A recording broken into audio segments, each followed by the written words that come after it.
Hi everyone, I'm Nicholas Lee, and welcome to this exclusive behind-the-scenes backstage look at a true theatrical extravaganza. I'm going to show you a truly artistic and technical marvel, The Lion King, winner of 6 Tony Awards, including Best Musical. He lives in you.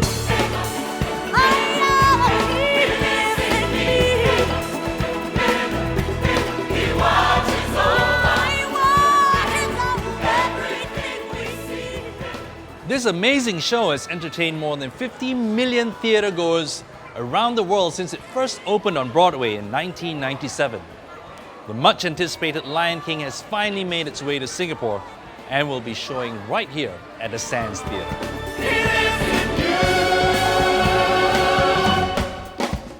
As you can see, the crew are busy preparing for opening day. So let's speak right now with someone who can give us a little more insight into the actual production.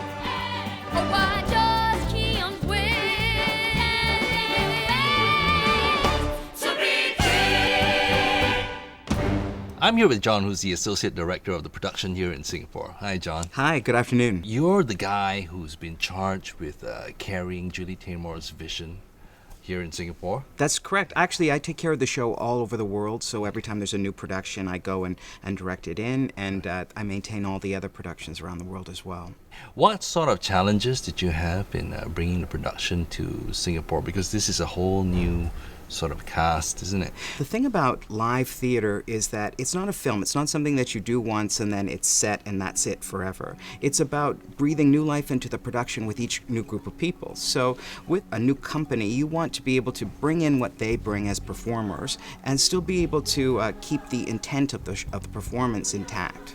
When we began to plan coming to Singapore, we really wanted to assemble the best possible cast from around the world. So we started an extensive audition process throughout the entire planet.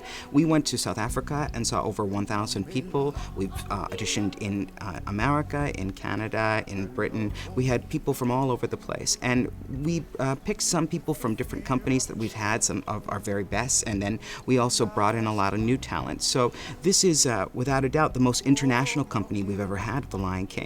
And we think with such an international city as Singapore, it was very important to bring the absolute best of that world to Singapore. So apart from the amazing talent and the music and the costumes and puppets, there's a lot of technical stuff that's going on backstage that you don't really see in the performance, right?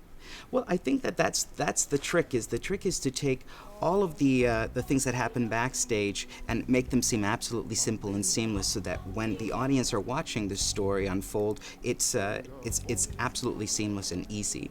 I think what's exciting about it is that the use of puppetry that we use, often you actually see the mechanics of how things work right on stage. So, for example, rather than just hiding the mechanism that makes the gazelles leap, you actually see a lady pushing across the stage a wheel that's all connected with all of these different leaping gazelles to try to create that magic and puppetry right in front of the audience's eyes, so that, you know, rather than hiding all of the wires and hiding all of the things that make the show work, at times on stage they actually embrace it, so that you really see the sense of storytelling at its base level.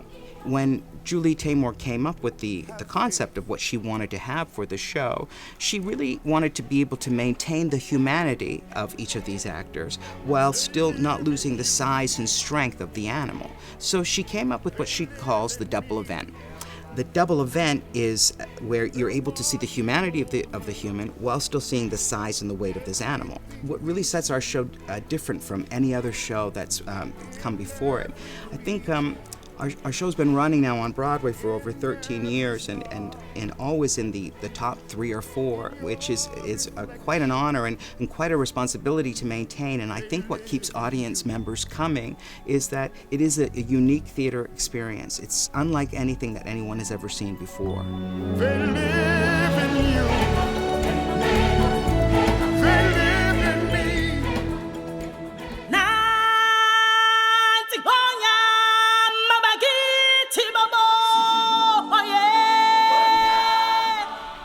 So I'm here with Peter Eastman, who's going to give us some insight on the set design. Hi, Peter. Hello. Thanks for joining us. Thank you. So, Peter, tell me a little bit more about Pride Rock. Okay. Well, Pride Rock is the centerpiece scenically of the show. It's really the lion's throne It's where baby Simba is presented to the animal kingdom at the beginning of the show, and at the end of the show, it's what he needs to retake from his evil uncle who has seized it.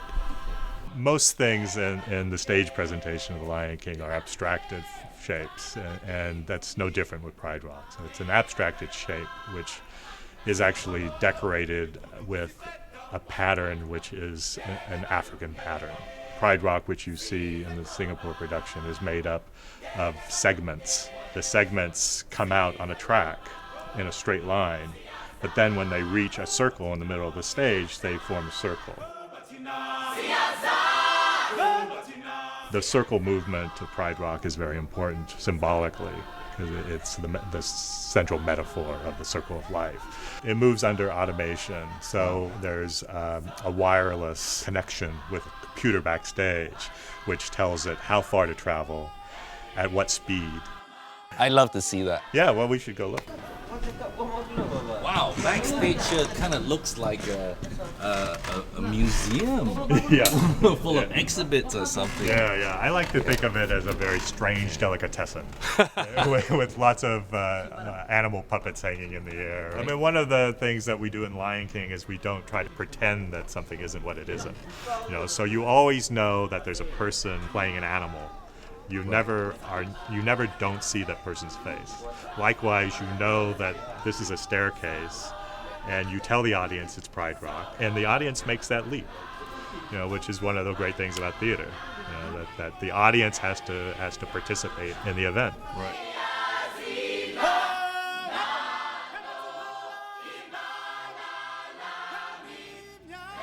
You're now witnessing a first-hand look at what goes on behind the scenes of the Lion King musical. One thing that makes the Lion King so phenomenal is the amount of work that goes into the production before the show. Preparations for this show have been going on for months. It really does take a lot to make it look simple.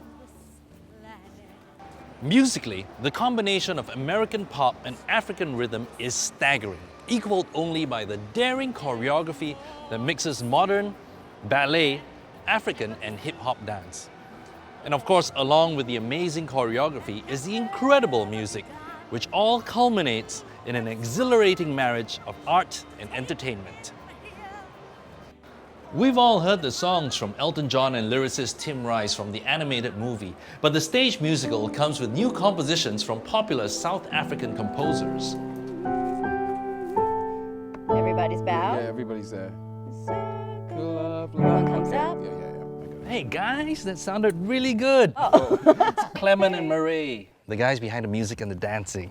So tell me a little bit about the music and the dancing and the influences and the styles. Musically, this show has so many different styles, and when it was put together, we weren't sure whether it would work because you have the popular style, Elton John and Tim Rice. You also have the African element, and what they have, which is really interesting, is we have the underscore from the movie as well. So the whole thing has underscoring, and it works brilliantly, I have to say. So Murray, the dancing is also a whole fusion of different styles, Yes, right? a whole fusion, based on Garth Fagan's technique, and it's just a mixture of Afro-Caribbean and modern dance, modern contemporary dance, and even ballet. So it's a mix of everything. And Garth, it has its own style, a combination of that kind of stillness, but then that kind of beautiful, languid, fluid movement, and there's really no transitions in it. It's just pop on. Each scene has its own integrity, and so whatever works for the scene and the storytelling works best, and that's how it's used. And so that's why I think it worked, because everything had its own integrity, even though the styles were very, very different. The dance, the music is very different, but it works in the scene because it actually supports what's going on stage, supports the story. And what's unique about this, it's the lion. It's about that pride. And I think Singaporeans will relate really well to the story. Well, really this is the Lion City, the Lion City. Yeah, and I think that's something that would really cling to. I mean, the puppets and the mask, shadow puppetry.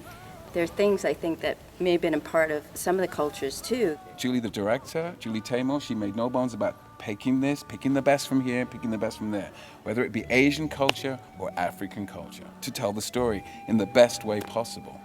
So tell me what it's like to be on the stage as a world-class performer. What kind of routine do they have to go through? It's a long process of actually learning to do the show. We split up really. John, the director, works with the principals.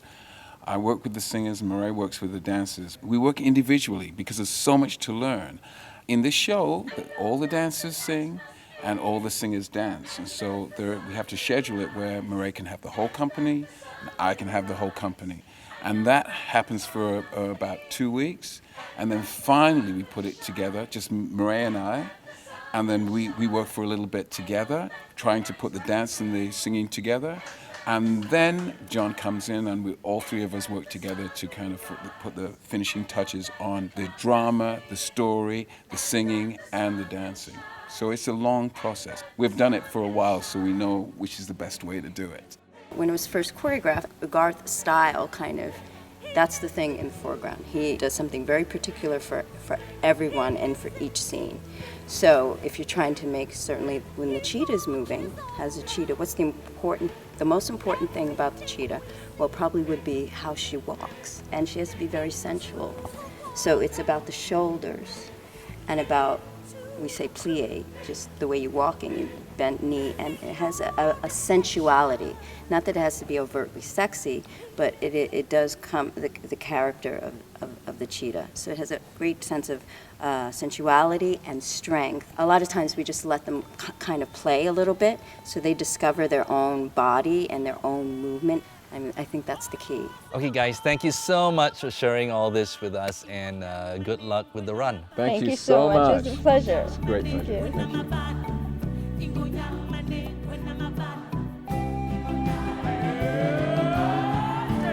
It's the circle of life. As you'll see, this show has fantastic music and choreography, but it also features some of the most amazing puppetry ever created.